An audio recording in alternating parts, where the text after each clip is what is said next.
Hi hello नमस्कार, मी अश्विनी. चित्रांगणच्या गप्पाष्टकमध्ये आपलं मनःपूर्वक स्वागत आहे.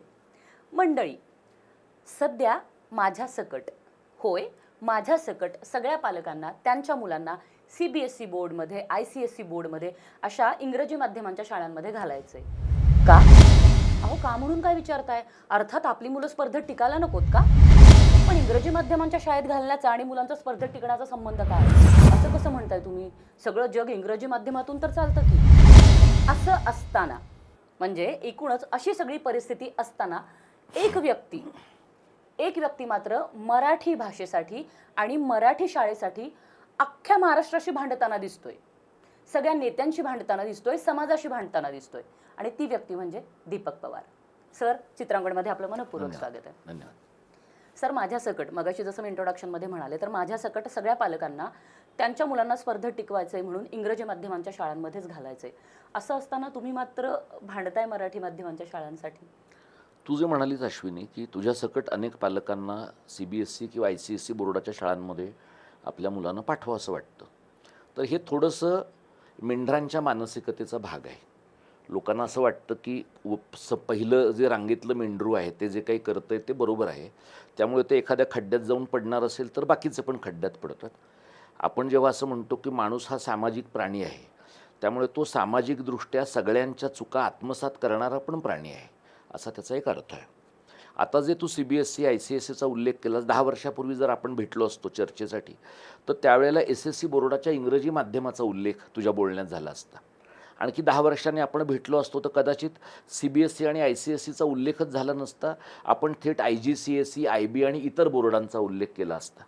म्हणजे तू ज्या पालकांचं प्रतिनिधित्व करतेस, तो जो एक मध्यमवर्गीय, उच्च मध्यमवर्गीय मराठी पालक आहे, शहरी पालक पण आहे, ग्रामीण पालक पण आहे. या पालकांना असं वाटतं आहे की इंग्रजी शिकणं आणि इंग्रजी माध्यमात शिकणं या सारख्या गोष्टी आहेत. त्यामुळे आपलं मूल जर त्याला इंग्रजी शिकायला यायला हवं असेल, चांगलं यायला हवं असेल, तर इंग्रजी माध्यमाच्या समोर काही पर्यायच नाही आहे. इंग्रजी माध्यमात गेलं ते मूल की त्याला इंग्रजी येणार आहे. म्हणजे पालकांच्या आकलनाची बोंब अशी आहे की पालकांना इतर विषय येत आहेत का नाही हा त्यांच्या दृष्टीनं चर्चेचा विषयच नाही आहे. इंग्रजी आलं की गंगेत घोडं नालं, अशा प्रकारची एक सर्वसाधारण धारणा आहे. आता ही धारणा कशातून निर्माण होते? तर ही धारणा समाजात जे काही तुम्हाला दिसतं त्याच्यातून निर्माण होते. म्हणजे तुम्ही पदवी तुमची पूर्ण झाली की तुमचा CV लिहिता, तुम्ही तुमचा व्यक्तिगत परिचय लिहित नाही, CV लिहिता, रिझ्युमे लिहिता. ते लिहिण्याची टेम्पलेट्स जी आहेत ती 90% टेम्पलेट्स तुम्हाला इंग्रजीमध्ये सापडतात. काही ठिकाणी आता AIचा वापर वाढल्यानंतर आणि मशीन लर्निंगच्या नंतर मराठीतले पण या प्रकारचे टेम्पलेट्स उपलब्ध होतात. लोक मुलाखती द्यायला जातात. अगदी सुरक्षा रक्षकाच्या मुलाखतीसाठी किंवा अत्यंत क्लेरिकल स्वरूपाच्या मुलाखतींसाठी सुद्धा लोकांना इंग्रजीत प्रश्न विचारून त्यांचा भाषिक अपमान करणं हा एक आपल्याकडच्या प्रोफेशनल जगाचा एक महत्त्वाचा भाग आहे. त्यातनं लोकांना असं वाटतं की आपली भाषा काहीच उपयोगाची नाही आहे, आणि दुसरं म्हणजे इंग्रजीशिवाय आपलं जगण्यात पानही हलू शकत नाही. हा सगळा जो लोकांवरचा साचलेला दाब आहे, त्या दाबातनं तू म्हणतेस तसं लोक पहिलीपासून इंग्रजीत घालावं असं 10 वर्षापूर्वीपर्यंत म्हणत होते. आता बालवाडीपासून इंग्रजीत घालावं.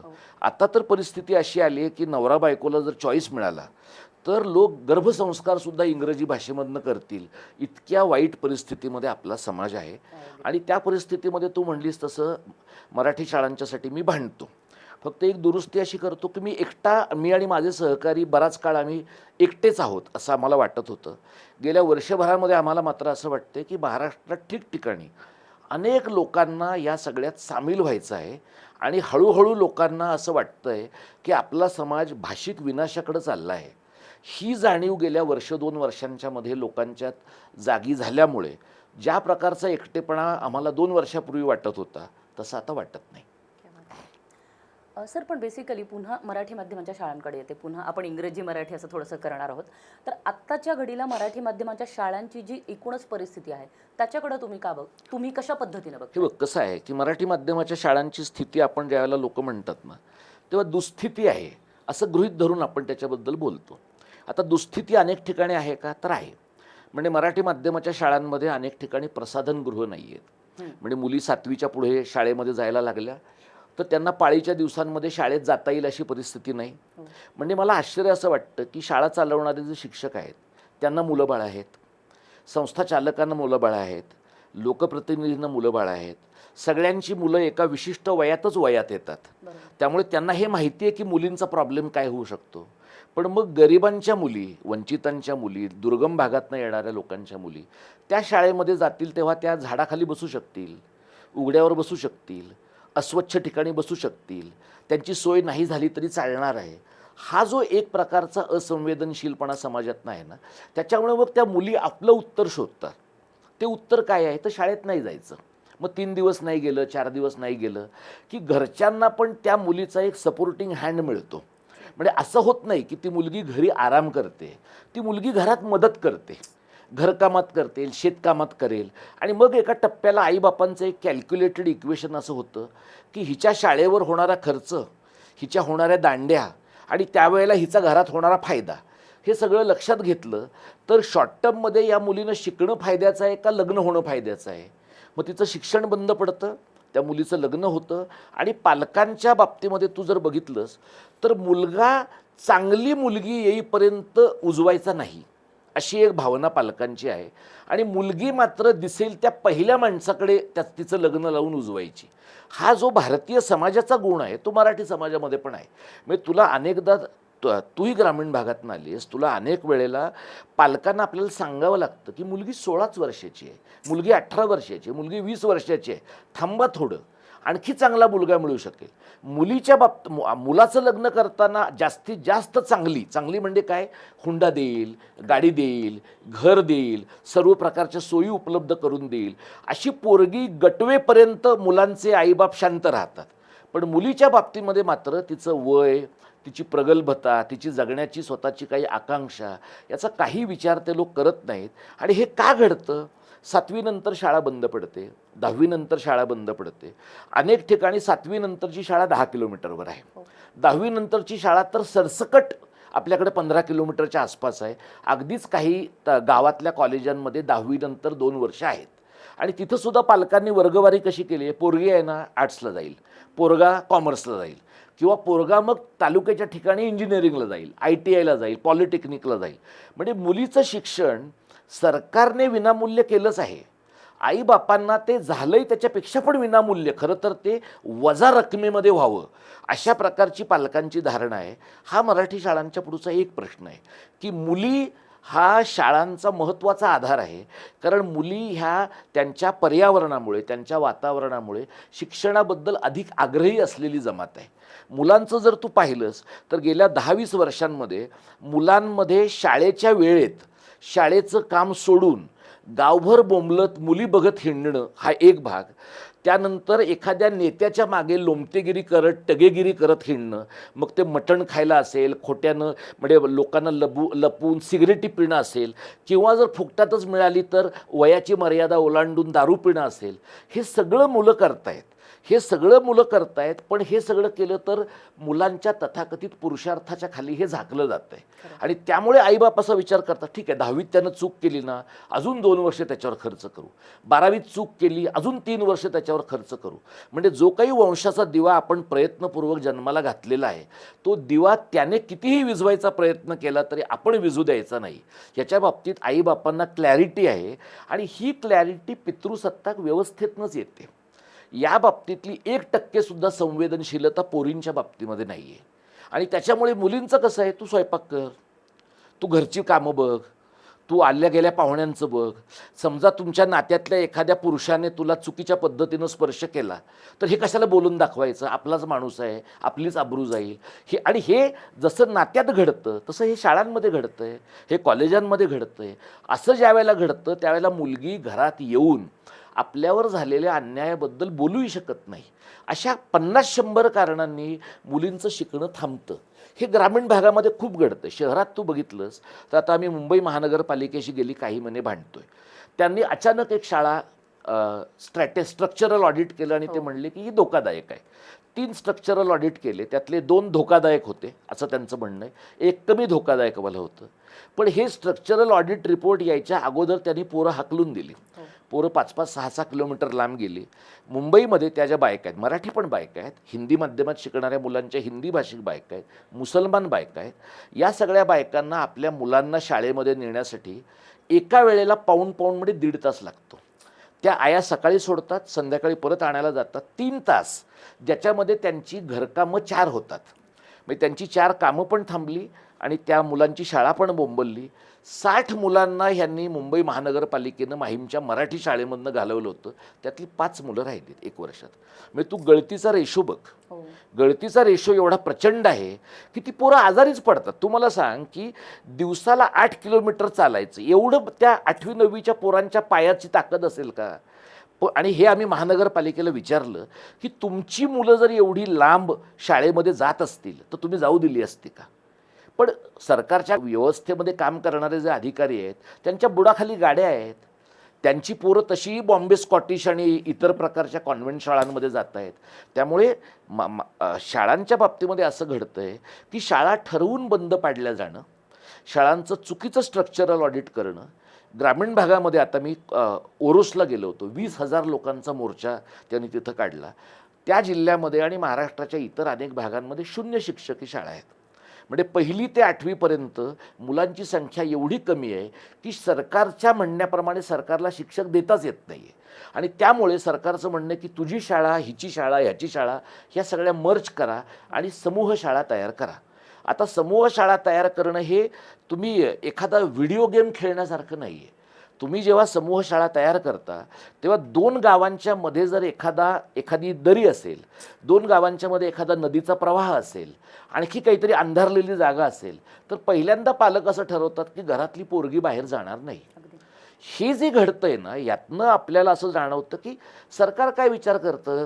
हे गरिबांची पोरं त्या शाळांमध्ये जात आहेत, त्या मुलांनी काय प्रश्न विचारलेत का? ते नाहीच प्रश्न विचारत, कारण जगणं हाच त्यांच्या पुढचा मोठा प्रश्न आहे. शाळांमध्ये तू बघितलंस अश्विनी तर मुलांना सुकडी मिळायची बघ, अंडी मिळायची. आता हे जैनांच्या नादाला लागून ह्यांनी अंडी द्यायचं पण बंद केलं अनेक ठिकाणी.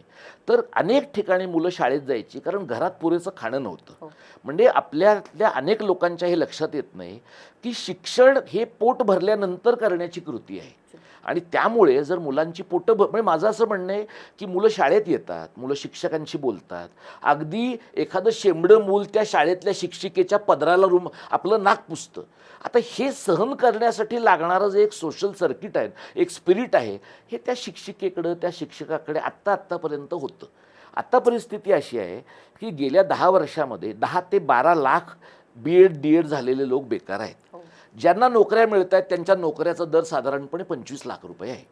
जर नोकऱ्यांचा दर साधारणपणे असा असेल तर 25 लाख रुपये देऊन गरिबांच्या पहिलीतल्या मुलावर प्रेम करणं हा कुठला शिक्षक करेल? आणि हे सगळे शिक्षक जे काही तथाकथित पवित्र पोर्टल ह्यांनी आता आणलंय ना, तुम्ही विचारून पहा लोकांना काय वाटतं किंवा आमचं सरकार एवढं सगळं सेंट्रलाइज करतं त्याच्याबद्दल बोलतं. तू वेगवेगळ्या जिल्ह्यांमध्ये फिर, तू सोलापूरची आहेस, तू वेगळ्या जिल्ह्यांमध्ये फिर. पवित्र पोर्टल किती अपवित्र आहे हे तिथे शाळांमध्ये नोकरी करणारे लोक तुला सांगतील. त्यामुळे आत्ता परिस्थिती अशी आहे की सरकारच्या शाळा, अनुदानित शाळा, विनाअनुदानित आणि स्वयंअर्थसहाय्यित शाळा या सगळ्यांच्या बाबतीमध्ये सरकारने एक असं ठरवलं आहे, आम्हाला परवडलं तर चालवणार, नाही परवडलं तर बंद करणार.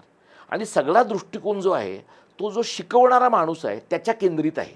शिकणारी जी मुलं आहेत त्यांच्या केंद्रित तो दृष्टिकोन नाही. आणि त्याच्यामुळे शिक्षकांच्या 2 जाती निर्माण झाल्यात. एक ज्यांना 7व्या वेतन आयोगाचा पगार आहे, जे 75,000, 1 लाख, 1.5 लाखापर्यंत नोकऱ्या करत आहेत, पगार मिळवत आहेत. त्यातले काही लोक प्रामाणिकही आहेत, पण बरेचसे लोक कसे आहेत, मोठ्या प्रमाणात सावकारी करणारे लोक आहेत, कर्ज देणारे लोक आहेत, 2-2, 3-3 गाड्या घेणारे लोक आहेत, फार्म हाऊसेस घेणारे लोक आहेत. त्यांच्या संपत्तीबद्दलची असूया नाही, पण तुम्हाला जो पगार मिळतो आहे तो हे धंदे करण्यासाठी मिळत नाही. तुम्हाला लाख रुपये पगार मिळाला तर त्यातल्या 100 रुपयाचं तरी तुम्ही पुस्तक घेऊ शकता की नाही. तो अनेक शिक्षकांनी शेवटची वही कधी विकत घेतली होती हे जर आपण चेक केलं तर ते वर्गात काय कॉन्ट्रीब्यूट करतात, गरिबांच्या मुलांना काही नवं देत आहेत का? आणि एका अर्थाने गरिबांच्या मुलांनी मागे वळून त्या शाळांमधनं दूर जावं. मग त्यांनी शेतावर काम करावं, मजुरी करावी, रोजगार हमीवर जावं, शहरात निघून जावं, तिथं झोपडपट्ट्यांमध्ये राहावं, हे काहीही करावं, पण आम्हाला या जबाबदारीतून मुक्त करावं, अशा प्रकारची एक सर्वसाधारण सरकार आणि सरकारच्या यंत्रणांची धारणा आहे. त्यामुळे मुलांची, पालकांची जी फरफट होते आहे त्याचं मूळ त्या अज्ञान आणि असंवेदनशीलतेत आहे. सर मगाशी तुम्ही म्हणालात म्हणजे आता फॉर एक्झाम्पल मला माझ्या लेकीला म्हणजे माझी लेक 7 वर्षांची आणि मला तिला मराठी माध्यमाच्या शाळेत घालायचं आहे. म्हणजे मी खऱ्या अडचणीकडे येते म्हणजे आपण ही चर्चा करतोच आहोत पण अशा अडचणी पण आहेत की ज्या मला आणि माझ्यासारख्या अनेक पालकांना भेडसावतात जे शहरामधले आहेत. म्हणजे ग्रामीण भागाबद्दल आपण नंतर बोलूयात पण शहराबद्दल बोलूया. सो या केसमध्ये मला माझ्या घराच्या जवळपास कुठेही मराठी माध्यमाची शाळा आत्ता या क्षणाला दिसत नाही. बरं जिल्हा परिषदेची किंवा महानगरपालिकेची एखादी शाळा आहे पण मगाशी जो मुद्दा खरं तर तुम्हीच हायलाईट केला तोच पुन्हा मी एकदा ठळक करू इच्छिते की माझी मुलगी आहे जी 7 वर्षांची आहे आणि साधारण अशा शाळांमधली स्वच्छतागृह विशेषतः इतकी अस्वच्छ असतात आणि कुठल्याही पालकासाठी म्हणजे जसं तुम्ही म्हणाल की मध्यमवर्गीय पालकासाठी मुलांची सुरक्षितता बाहेरच्या जगामधली आणि अन्य अन्य सुद्धा गोष्टी आहेत ज्याच्यामध्ये जसं की गुड टच आणि बॅड टच या गोष्टी फक्त शिकवण्यापुरत्या असतात. पण या जेव्हा जेव्हा आपण इंग्रजी माध्यमांच्या शाळा किंवा काय म्हणूया आपण प्रायव्हेट शाळांमध्ये जेव्हा मुलं जातात तेव्हा ती सिक्युरिटी कुठेतरी जपली जाते सर. पण हे सगळं महानगरपालिकेच्या शाळांमध्ये किंवा मराठी माध्यमांच्या पर्टिक्युलरली जिल्हा परिषदेच्या शाळांमध्ये हे होताना दिसत नाहीये. मग असं असताना आपण पुन्हा मराठी शाळा करतो आहोत तर मग ते करणं कितपत संयुक्तिक आहे? हे बघ तुझी पालक म्हणून जी काळजी आहे ती रास्त नाही असं मी म्हणत नाही. माझी मुलगी साधारणपणे 22 वर्षांच्या पूर्वी 28 वर्षांच्या पूर्वी शाळेमध्ये गेली. त्यावेळेला सुद्धा अनेक लोकांनी मला असं सांगितलं की तुला परवडतंय ना तू कशाला मराठी माध्यमाच्या शाळेत घालतोस. ती मराठी माध्यमाची अर्थातच नाही तर मी हे कामच केलं नसतं. क्या बात, क्या मी जर मराठी माध्यमाच्या शाळेत माझी मुलगी शिकवली नसते ना तर मी हे काम केलंच नसतं. आणि ज्या लोकांनी मराठीचं काम केलं आहे आणि आपली मुलं मराठी माध्यमाच्या शाळेत घातली नाही आहेत त्या बदमाशांमुळे आमचं काम जास्त प्रॉब्लेमॅटिक झालं आहे. त्यामुळे मी माझ्या मुलीला मराठी माध्यमाच्या शाळेत ज्यावेळेला घातलं तेव्हा लोक मला म्हणले त्याच्याबरोबर तुझ्या मुलीबरोबर रिक्षावाल्यांची मुलं येतील, मटक्याच्या अड्डेवाल्यांची मुलं येतील. मी स्वतः झोपडपट्टीत आणि चाळीत वाढलेलो आहे आणि या प्रकारचे सगळे गोष्ट म्हणजे टायरमधनं गाडीच्या टायर आणि ट्यूबमधनं दारू आणतात हे तुला माहीत आहे का? नाही सर. मी मुंबईच्या ज्या भागातनं रेल्वेतनं प्रवास केलेला आहे त्या प्रवासामध्ये जो मुंबईत ज्याला ब्रेकचा डबा म्हणतात म्हणजे मालाचा डबा त्या मालाच्या डब्यामध्ये सकाळी 5:30-6च्या दरम्यान आता काय होतं मला माहीत नाही पण सायन आणि माटुंग्याच्या दरम्यान धारावीमध्ये ह्या प्रकारच्या ट्यूबमध्ये घातलेली दारू ती बदलापूर कर्जत कसाऱ्यावरनं यायची आणि त्या तिथे गाडी म्हणजे मोटरमनला पण माहिती असायचं की ही गाडी थांबवायची आहे. मग ते ट्यूबमधली दारू ट्यूबमधनं काढून नाही ती ट्यूबच फेकली जायची. अशा पद्धतीनं दारूचे व्यवहार करणारे लोक जसे मी ट्रेनमध्ये पाहिले तसे माझ्यापासून 2 घरं सोडून होते. अशा पद्धतीनं दारू गाळणारे लोक माझ्या चाळीत होते. त्यामुळे माझे वडील कोळसा विकायचे आणि आमच्या घरात निर्व्यसनी असणारा तो एकमेव माणूस आहे. म्हणजे माझे वडील गिरणीत कामगार होते आणि त्या गिरण्यांमध्ये माझ्या माहितीप्रमाणे क्वचित दारू न पिणारे फार अपवादाने लोक होते. अशा अपवादात्मक लोकांच्यापैकी माझे वडील होते. म्हणजे माझ्या वडिलांना गरिबी वंचितता ही सगळे जे दारू पिण्यासाठीचे एक्सक्युजेस आहेत ते सगळे त्यांना होते पण त्यांनी केलं नाही. मला असं वाटतं की हा अंतिमतः व्यक्तिगत चॉईस आहे माणसाचा आणि त्यामुळे मला ते पटलं नाही आणि म्हणून माझ्या मुलीला मी मराठी माध्यमाच्या शाळेत घातलं. आता माझी मुलगी अस्खलित इंग्रजी बोलते हा वेगळा भाग आहे. प्रश्न असा आहे की माझ्या मुलीला जे मराठी माध्यमाच्या शाळेमधनं जग दिसलं ते ती इंग्रजी माध्यमाच्या शाळेमध्ये असती तर तिला दिसलंच नसतं. आता माझी मुलगी ही जेनझी असल्यामुळे तिला इन्स्टावरनं तिला इतर सगळ्या ह्याच्यावरनं जगभरच्या एक प्रकारच्या एलिटिस्ट वातावरणाची सवय झाली आहे. जर ती इंग्रजी माध्यमात असती तर तिला हे एलिटिस्ट वातावरण हे एकमेव जगातलं वातावरण आहे असं वाटण्याचा धोका होता. आता जेव्हा ती गावाला जाते आता जेव्हा ती तिच्या घरातल्या लोकांच्या बरोबर इंटरॅक्ट करते त्यावेळेला तिला व्हर्च्युअल स्पेसमध्ये असलेल्या लोकांच्यापेक्षा वेगळं आणि कदाचित अधिक नॉर्मल असं एक अस्तित्व माणसांचं शक्य आहे तिला कळतं. आणि त्यामुळे मला असं वाटतं की तुला जो प्रश्न पडतो ना मला हे मान्य आहे की शाळांमध्ये हे प्रश्न निर्माण होतात. माझी मुलगी ज्या शाळेमध्ये शिकली आहे त्याही शाळेमध्ये म्हणजे मुलींच्या शाळेत प्रसाधनगृहांच्या स्वच्छतेचा इश्यू होता. मी ज्या वेळेला शाळेमध्ये होतो ती महानगरपालिकेची एक त्यातल्या त्यात बरी शाळा. त्या शाळेमध्ये मी बाथरूममध्ये झाडू मारलेला अपघातानेच पाहिलेला आहे चुकूनच पाहिलं म्हणजे घडायचंच नाही. आता हे चांगलं आहे का चांगलं नाही आहे पण आता तू बघ आता पालक खूप ॲलर्ट आहेत आणि अनेक ठिकाणी जिल्हा परिषदेच्या शाळांमधले पालकसुद्धा महानगरपालिकेच्या शाळांमधले पालकसुद्धा काय करतात की शाळा नाही ना करत एखादी गोष्ट आपण करायला पाहिजे. आणि हे जे तू म्हणते झेपण्याच्या अंतरावर त्या शाळा नाही आहेत. विनोबांचं एक फार प्रसिद्ध वाक्य आहे की शाळा कुठली चांगली परिसरात आहे ती शाळा चांगली. हो. त्यामुळे आता काय झालंय, लोकांना इंग्रजी माध्यमाच्या लोकांनी काय केलंय, अक्षरशः लोकांच्या बुडाशी इंग्लिश मिडियमच्या शाळा आणून ठेवल्यात. त्याच्यामुळे इंग्लिश मिडियमची शाळा ही परिसरातली शाळा होते, पण ती परिसरातली अनैसर्गिक शिक्षण देणारी शाळा आहे. आता तुझी मुलगी 7 वर्षाची आहे, त्यामुळे अजूनही तुला चूक दुरुस्त करण्याची संधी आहे. असे अनेक लोक माझ्या माहितीत आहेत की ज्यांनी आपली चूक 5वीत दुरुस्त केली आहे, 8वीत दुरुस्त केलेली आहे. याचं कारण यशपाल आयोगाने असं म्हटलेलं आहे, इंग्रजी शिकणं आणि इंग्रजी माध्यमात शिकणं या 2 वेगळ्या गोष्टी आहेत.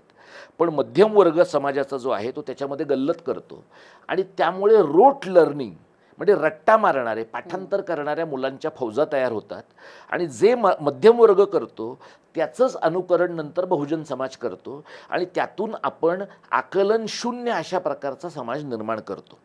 त्यामुळे आम्ही जो काही मराठी माध्यमाचा आग्रह धरतो त्याच्यामध्ये उपलब्ध पायाभूत सुविधांमध्ये काहीच बदल करू नये, आहे ते तसंच चालू ठेवावं अशा प्रकारचं आमचं म्हणणं नाही आहे. उलट आमचं म्हणणं आहे की इंग्रजी माध्यमाच्या शाळांमध्ये किंवा एकूणच ज्या तथाकथित प्लस अशा प्रकारच्या शाळा आहेत त्या शाळांमध्ये ज्या प्रकारच्या पायाभूत सुविधा आहेत त्यापेक्षा उजव्या पायाभूत सुविधा गरिबांच्या मुलांना मिळाल्या पाहिजेत, हा एक भाग.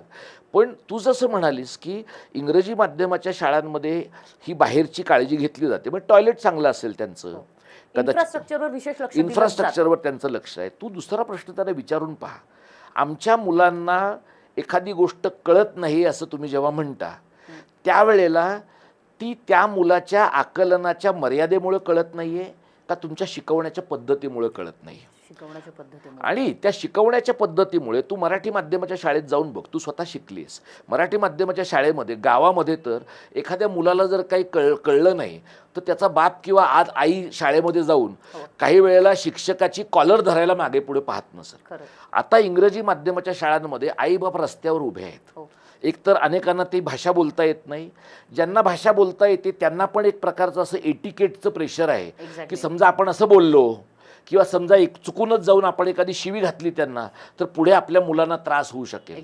त्यामुळे इंग्रजी माध्यमाच्या शाळांमधून एक प्रकारच्या घाबरट पालकांची जमात निर्माण झालेली आहे, जे पेरेंट टीचर मीटिंगमध्ये सुद्धा त्यातल्या त्यात आपल्या ओळखीचा शिक्षक कोण आहे, त्यातल्या त्यात कोणाला आपल्याला नीट सांगता येईल असं करून त्या अर्थाने डेमोक्रॅटिक वातावरण राहणार नाही याची काळजी घेणारी जी शाळांची संस्थानं आहेत ना त्यांना अप्रत्यक्षपणे मदतच केली जाते. म्हणजे तुमच्याकडे इन्फ्रास्ट्रक्चर आहे पण माणुसकी नाही आहे, तुमच्याकडे इन्फ्रास्ट्रक्चर आहे पण अकाउंटेबिलिटी नाही आहे, तुमच्याकडे इन्फ्रास्ट्रक्चर आहे पण एखाद्या मुलाला गणित नीट आलं नाही तर तुम्ही त्याला स्लो लर्नर, गतिमंद, ह्याला काउन्सिलिंगची गरज आहे असं म्हणता. म्हणजे मराठी माध्यमाच्या शाळेमध्ये प्रसाधनगृहांचा प्रॉब्लेम हा जितका गंभीर प्रॉब्लेम आहे ना त्याच्यापेक्षा शतपटीने गंभीर प्रॉब्लेम इंग्रजी माध्यमाच्या शाळांमध्ये मुलांना येत नाही हा केवळ मुलांचा दोष आहे असं समजून शिक्षकांनी आणि संस्थांनी हात वर करणं हा त्यातला गंभीर भाग आहे. आणि म्हणून शाळेचं अंतर मराठी शाळेचं आणि इंग्रजी माध्यमाच्या शाळेचं सारखं असलं तरी मराठी शाळा निवडली पाहिजे, मराठी माध्यमाच्या शाळेचं अंतर जास्त असलं तरी मराठी शाळा निवडली पाहिजे. तू म्हणतेस तशी मराठी शाळांमध्ये पायाभूत सुविधेची कमतरता असेल तर ज्या पालकांना असं वाटतंय की या कमतरता दूर करण्यासाठी आपण एकत्रित प्रयत्न करू शकू अशा पालकांनी प्रयत्न करून ती शाळा सुधारली पाहिजे पण निवडली पाहिजे. वेल सेड सर. म्हणजे माझी मुलगी 7 वर्षांची आहे, आता ती इयत्ता 2रीमधून इयत्ता 3रीमध्ये जाईन. तर मी खरं तर हे सांगणं वाईटही आहे, मी माझ्या प्रेक्षकांसमोर सांगते, तुमच्यासमोर सांगते. खरं तर मधल्या काळामध्ये काही दिवसांचा तिच्या शाळेमध्ये गॅप पडला, ती माझ्यासोबत बाहेर फिरत होती आणि मग या दरम्यानच्या काळामध्ये शिकवण्यात तिला कळलं नाही वर्गात आणि 8-10 दिवसांनी जेव्हा ती शाळेत गेली तर तिला लक्षात येत नव्हतं, कंटिन्युटी नव्हती. आणि मग तिच्या इंग्रजी विषयाच्या बाईंनी खूप वाईट पद्धतीने सतत तिला त्या 2-4 दिवसांमध्ये तिचा अपमान केला. म्हणजे अपमान केला आणि 7 वर्षांचं मुलं आहे सर. बाय द वे मी स्वतः D.Ed. B.Ed. M.Ed. आहे, पुणे विद्यापीठाचे शिक्षणशास्त्र विभागाची मी डिस्टिंक्शन होल्डर विद्यार्थिनी आहे, आता इकडे जरी आलेली असले तरी. त्यामुळे मला चाइल्ड सायकोलॉजी कळते आणि किमान तुम्ही प्राथमिक शिक्षण घेणाऱ्या मुलांची काय पद्धतीने वागायचं बोलायचं असते, त्यांची सायकोलॉजी काय असते, त्यांना किती छान पद्धतीने इमोशनली पॅम्पर करावं लागतं, हे मला शिकवलंय सुदैवानी. आणि माझ्या वाट्याला खूप चांगले शिक्षक आले होते. पण जेव्हा माझ्या मुलीबाबतीत हे घडत होतं तर तिला सतत ते डोक्यात टपली मारणं, आणि मग तुला येतच नाही, तू खूप हळूच लिहितेस, आणि ती खूप कोरून अक्षरं काढते, आणि तिच्या कोरून अक्षरं काढण्यामुळे तिला अक्षरं छान काढायची सवय, ते कोरून काढते त्यामुळे हात भरून येतात, त्यामुळे स्पीड कमी. आता हे मला कळतंय कारण मी त्या फील्डमधली आहे, पण एक सेन्सिबल बाई म्हणून, एक व्यक्ती म्हणून पण मला लक्षात येते की अरे ते लहान मुलं आहे, त्याला काय कळतंय. पण तिला इतक्या वाईट पद्धतीने ह्युमिलेट केलं गेलं, म्हणजे आपल्या मुलीला ह्युमिलेट केलं हे असं कोणी चार चौघात सांगत नाही, पण मी सांगते.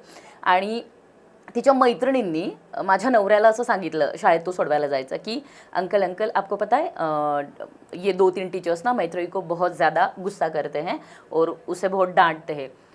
तर त्या क्षणाला ना तो तिथून बाहेर पडला माझा नवरा, आणि त्यांनी मला फोन केला, आणि म्हणजे त्याला भरून आलं होतं सर ते मला सांगताना.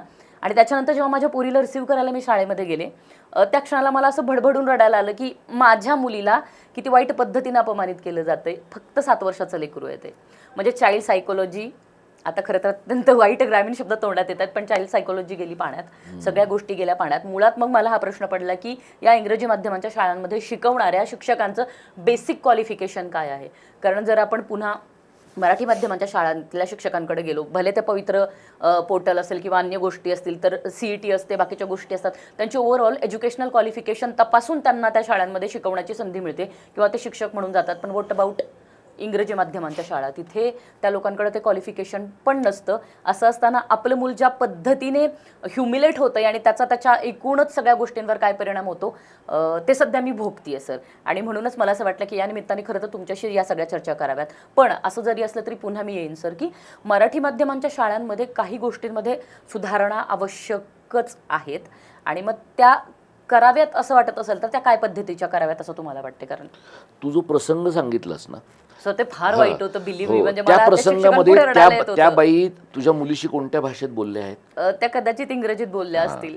त्या बाई इंग्रजीत बोलल्या आहेत, तुझ्या मुलीच्या मैत्रिणी तुझ्या नवऱ्याशी हिंदीमध्ये सांगितलं. म्हणजे अशीच प्रक्रिया काही वर्ष चालू राहिली ना तर तुझ्या मुलीचं भाषिक विस्थापन पूर्ण झालेलं असेल. म्हणजे तुझी मुलगी ही आडनावाचीच कोळेकर राहील, तिचं मराठी पूर्णतः नामशेष होणार आहे, आणि ह्याची जबाबदारी मग तुझी राहते. आता ह्यातला प्रॉब्लेम काय माहीत आहे की हा चाइल्ड सायकॉलॉजीचा फक्त इश्यू नाही, हा शिक्षकांच्या पात्रतेचा पण इश्यू आहे. खूप लोकांना असं वाटतं की इंग्रजी माध्यमाच्या शाळांमध्ये बाय डिफॉल्ट गुणवत्तापूर्ण शिक्षक आहेत. याचं कारण काय आहे की इंग्रजी जो बोलू शकतो, चुकीचं व्याकरणदृष्ट्या काही गैर असलेलं पण आपल्याला न कळणारं, आणि बहुतेक पालकांना ते कळत नाही, त्याच्यामुळे लोकांना वाटतं की इंग्रजी बोलतायत ना म्हणजे हे आपल्या वरच्या माणसासारखंच आहे की उन्होंने किया है तो सोच के ही किया होगा. तर तसं इंग्रजीमध्ये कोणतरी बोलतंय ना म्हणजे ते बरोबरच असणार. आता तुझ्या मुलीच्या बाबतीमध्ये जो तुला अनुभव आला तर खरं शहाणपणाने आपली एखादी विद्यार्थिनी किंवा आपला एखादा विद्यार्थी 10 दिवस सुट्टीवर गेला असेल तर त्या मुलाला किंवा मुलीला खुलवून काय अनुभव घेतलास तू हे समजून घेणं कदाचित वर्गाच्या दृष्टीनं जास्त समाधानकारक ठरलं असतं. पण याच्यासाठीची जी प्रगल्भता आहे ना ती माणसामध्ये असावी लागते किंवा अक्वायर करावी लागते. आता त्याच्यामध्ये तू जरा जागृत आहेस, तुझा नवरा जागृत आहे, त्याच्यामुळे तुम्ही काहीतरी एक भूमिका घेतली, काहीतरी म्हणालात. बऱ्याच पालकांना असं वाटतं की आपल्या मुलाचंच चुकलेलं असणार, असे कसं काही शिक्षक आपल्या मुलांना बोलू शकतील. त्यामुळे आणि अनेक पालक असं सांगतात आपल्या मुलांना सुद्धा, आमच्या काळी तर आम्हाला कुणी मारलं तर आईवडील येऊन सांगायचं आणखी धोपटा म्हणून. तर प्रश्न असा आहे की तुमचे आईवडील किंवा तुमचे आजी आजोबा जे करत होते ना ते गैरच होतं. म्हणजे आम्हाला पट्टी तुटेपर्यंत मारायचे, हे काही माणुसकीचं लक्षण नाही आहे. म्हणजे पट्टी तुटेपर्यंत मारल्यामुळे तुम्हाला कळला एखादा विषय असं नाही आहे. म्हणजे पट्टी तुटेपर्यंत मारल्यामुळे एखाद्या माणसाला समजा एखादा विषय कळला असेल 100तल्या एखाद्याला, पण म्हणून मोडस ऑपरेंडी म्हणून पट्टी तुटेपर्यंत मारणं, एखाद्याला वर्गाच्या बाहेर अपमानित करून उभं करणं, ह्या काही फार सुसंस्कृत पद्धती नाही आहेत. आता बरेच पालक बरेच शिक्षक काय म्हणतात, आता नवीन शैक्षणिक धोरण किंवा कायदा असं म्हणतो की मुलांना हात लावता कामा नये.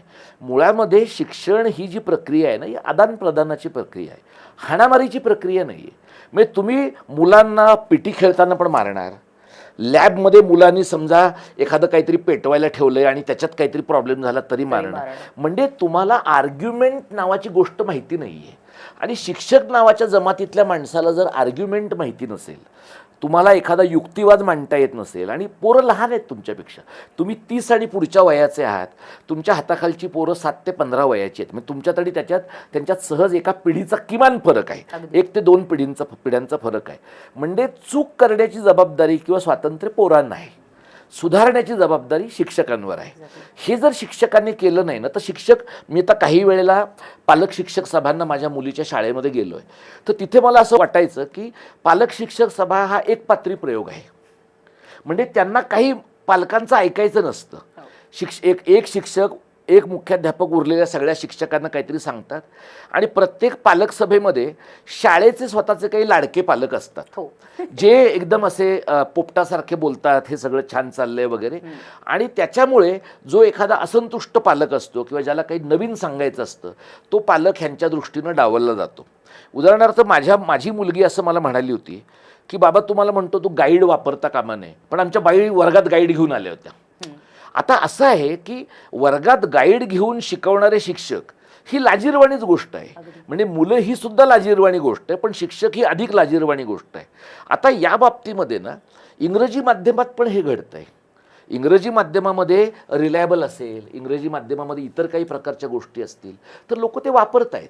आणि बरेचदा काय होतं आहे की इंग्रजी माध्यमाच्या शाळांनी असं ठरवलं आहे की आम्हाला मुलांना भरपूर पुस्तकं द्यायची आहेत, पण भरपूर पुस्तकं अश्विनीकडनंच घेऊन द्यायची, म्हणजे तू डीलर आहेस, तू व्हेंडर आहेस, तुझ्याकडनं घेऊन द्यायची. या पद्धतीने अत्यंतिक खर्च आपण मुलांच्या शिक्षणावर करतो. हे आईबापांच्या डोक्यात इतकं पक्कं असतं की प्रचंड खर्च केला आहे ना, मग आता मुलांचं काही ऐकायचं नाही. त्यामुळे भांडवलातून दुहेरी शोषण निर्माण होतं. आईवडिलांना असं वाटतं 10,000 खर्च केला तुझ्यावर, 50,000 खर्च केला तुझ्यावर, तुमची काही इंडस्ट्रियल व्हिजिट काढली, तुम्हाला अमुक ठिकाणी आम्ही फील्ड व्हिजिटला पाठवतोय, आता तुम्हाला नासाला पाठवणार आहे वगैरे वगैरे. तर एवढा जर आम्ही खर्च करतो तर तू काय शहाणपणा करतोस. म्हणजे समजा तो मुलगा किंवा मुलगी म्हणली की मला नाही नासाला जायचं, मला गाणं म्हणायचं आहे किंवा मला कबड्डी खेळायची, तर आईवडील काय म्हणतात, नासाला जाऊन ये मग गाणं म्हण, नासाची ट्रिप करून ये मग कबड्डी खेळ. त्याला नासाच्या ट्रिपच्या ऐवजीच गाणं म्हणायचं आहे किंवा कबड्डी खेळायची आहे. तर पालकांचा आपल्याकडचा जो दृष्टिकोन आहे ना, तो मराठी माध्यमात आणि इंग्रजी माध्यमात सुद्धा काही प्रमाणात सारखा आहे. फक्त इंग्रजी माध्यमात पैसा जास्त घातलेला असल्यामुळे आईबाप अजिबातच तडजोडीच्या तयारीमध्ये नसतात. मराठी माध्यमातल्या पालकांचं काय जनरली म्हणणं असतं, आपण काय फार खर्च केलेला नाही आहे. त्यामुळे तू बघितलंस तर अनेक घरात मुली मराठी माध्यमात आहेत आणि मुलं इंग्रजी माध्यमात आहेत. फार कमी ठिकाणी तुला उलटं दिसेल. मुलगी मराठी माध्यमात काय, कारण आयांनीच ठरवले, म्हणजे बापांनी ठरवलं आहेच, पण बापांची पितृसत्ताक मानसिकता आईच्या पण डोक्यात इतकी आहे की आई असं म्हणते तुला काय, तुझं लग्न करताना खर्च नाही येणार का, मग आत्तापासून ते पैसे साठवायला पाहिजेत. मग तो मुलगा कसं लग्न करणार आहे, तो काय त्याला कोणी पळवून नेणार आहे का तो काय होणार आहे त्याच्या आयुष्यामध्ये. म्हणजे मुलगा ही हा ॲसेट आहे, मुलगी ही बाय डिफॉल्ट लायबिलिटी आहे. या पद्धतीनं पाहणं आणि मग त्याला मातृभाषेतल्या शिक्षणाशी जोडणं, यामुळे मुलीला चांगली मराठी भाषा आली तरीही तिचं कौतुक अपवादाने होतं. पण मुलाला एखादीच इंग्रजी कविता त्यातल्या त्यात रोट लर्निंग करून आली तरी त्या मुलाचं 4 पाहुण्यांच्याकडे असं कौतुक होतं जणू काही लिम्का बुक ऑफ रेकॉर्डमध्ये त्या पोराचं नाव आहे. ही जी आहे ना, ही भाषिक शिक्षणाच्या पोटातली वर्णव्यवस्था आहे, भाषिक शिक्षणाच्या पोटातली जेंडर व्यवस्था आहे. त्यामुळे तू म्हणतेस तसं तुझ्यासारखे किंवा तुझ्या नवऱ्यासारख्या पालकांनी किमान जाब विचारण्याचा प्रयत्न केला, पण त्यामुळे तुम्ही त्यांच्या हिटलिस्टवर आहात की जरा अतिशहाणे आहेत, यांना काय जरा एक टपली मारली यांच्या पोरीला तर काय झिजते का यांची मुलगी, असं म्हण. मराठी शाळांच्या मध्ये तुला ह्या बाबतीमध्ये तुलनेनं अधिक टॉलरंट लोक दिसतील. एक तर टॉलरंट आहेत काही, आणि दुसरे जे आहेत ते कुत्ता जाने चमडी जाने या प्रकारचे आहेत. तुमची मुलं तुमची शाळा झक मारा, काही हवं ते करा. मी आता 5 वर्षांनी रिटायर होणार आहे, मला काय करायचं आहे. शाळा चालू राहिली, शाळा बुडली, मुलं आली, मुलं नाही आली, समायोजन झालं, वर्ग खोल्या बंद पडल्या, भिंत पडली, मला काही करायचं नाही आहे. माझा सावकारीचा धंदा चालू आहे, माझा पगार कटतो आहे. तर अशा 2 टोकाच्या अनप्रोफेशनल मानसिकतांमध्ये आपण ऑपरेट करतो.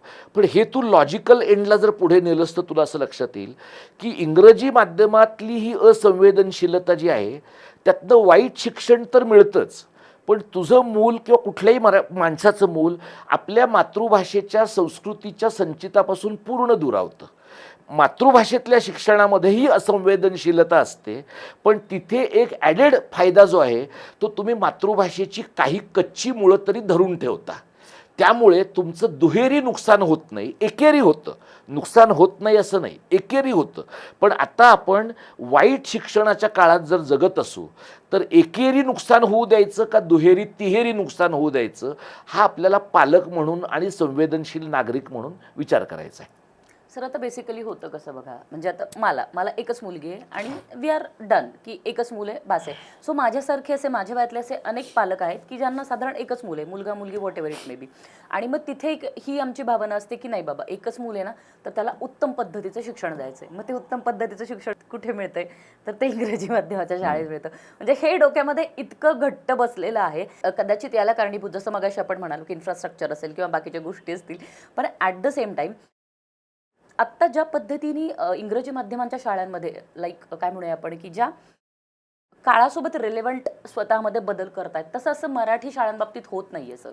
नाही, मला सांग ना, काळासोबत त्यांनी केलेलं आणि यांनी न केलेलं म्हणजे रिलेव्हंट सर बद्दल AI रिलेटेड काही गोष्टी आहेत ज्या आता कदाचित इंग्रजी माध्यमाच्या शाळेमध्ये शिकवल्या जातात, सांगितल्या जातात, किंवा वेगवेगळ्या स्पर्धा आहेत किंवा वेगवेगळ्या इंटरनॅशनल लेवलवरच्या काही स्पर्धा आहेत, नॅशनल लेवलवरच्या स्पर्धा आहेत, तिथं मुलांना हे करणं असेल तर असं थोडासा साधारण मराठी माध्यमांच्या शाळांमध्ये त्या पद्धतीनं कदाचित मुलांना पुढे नेलं जात नाही असं आपण म्हणूया. किंवा बघ, काय माहितीये का, गरज असणं आणि गरज निर्माण करणं या दोन वेगळ्या गोष्टी आहेत. म्हणजे आपण ज्या वेळेला तू शाळेत शिकलीस किंवा तुझ्या आधीच्या जनरेशनमधले माझ्यासारखे लोक शाळेत शिकलेत, तर शाळेमध्ये बाटली भरून नेणं पाण्याची ही गोष्ट फार कमी लोकांना माहीत होती तेव्हा. म्हणजे हे काही शोध लागलेला नाही आहे, पण पाण्याची बाटली घरातल्या प्रत्येक मुलाला विकत घेऊन देणं हे आईबापांना परवडण्यातलं नव्हतं. आणि सगळे लोक शाळेच्या नळावरच तोंड लावून पाणी पित होते, तिथंच एकमेकांच्या अंगावर फवारे उडवत होते आणि ते एकदम नैसर्गिक होतं. म्हणजे तो तसं एटिकेट नव्हता किंवा पाणी असं घोटघोटच प्यायलं पाहिजे, ते स्ट्रॉनेच प्यायलं पाहिजे आणि ते RO वॉटरच असलं पाहिजे, फिल्टर वॉटर असलं पाहिजे. आणि तेव्हा ते पाणी पिऊन पोट बिघडलेल्या मुलांची संख्या आणि आता हे एवढं RO वालं सगळ्या प्रकारच्या सोयी असलेलं पाणी पिऊन सतत आजारी पडणाऱ्या मुलांची संख्या तू तुलना करून बघ. हा एक भाग झाला. तू जे म्हणतेस ना AI शिकवलं पाहिजे, मुळामध्ये 1ली ते 5वी पर्यंत, म्हणजे AI मी प्रातिनिधिक सांगितलं पण साधारण टेक्नॉलॉजी 1ली ते 5वी पर्यंत मुलांना काय काय शिकवावं आणि सगळं शाळेतच शिकवावं का, याच्याबद्दलचा एक विचार केला पाहिजे.